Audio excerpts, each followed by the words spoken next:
At Language Tree Online, we use the words multisensory input a lot as it refers to our online lessons and teacher resources.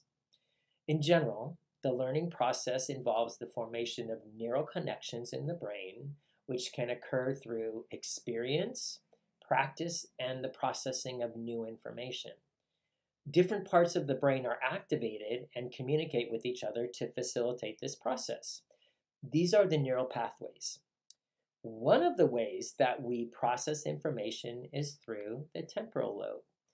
This lobe of the brain processes auditory information learning and feelings.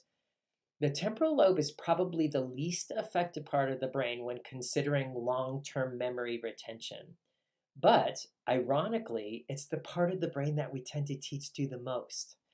Have you ever been introduced to somebody at a party and subsequently had to recall the person's name a few minutes later when introducing to that same person? It's very awkward, I know. Oh, wait, this is my favorite. When I'm teaching my heart out and providing the students with very specific input, and when I stop and ask a question or two about what I just taught, not a single student can recall what I just said. This is because the information in the temporal lobe can easily be replaced with some other more important information. Now let's talk about another lobe of the brain that is very effective in retaining information. It's the occipital lobe. This lobe of the brain helps us process information visually.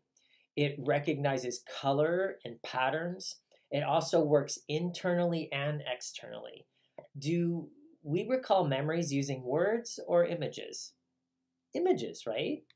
Have you ever asked your students to visualize something or think back to a specific event? It's like a series of photographs.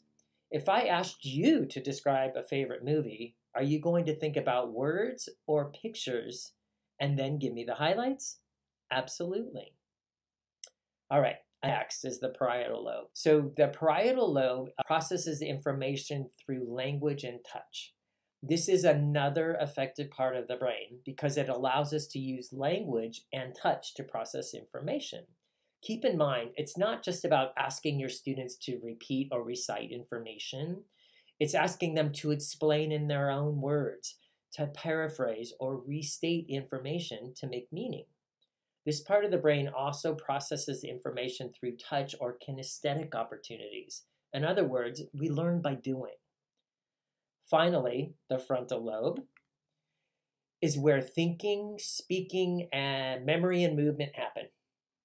It is where we store long-term memory or long-term information.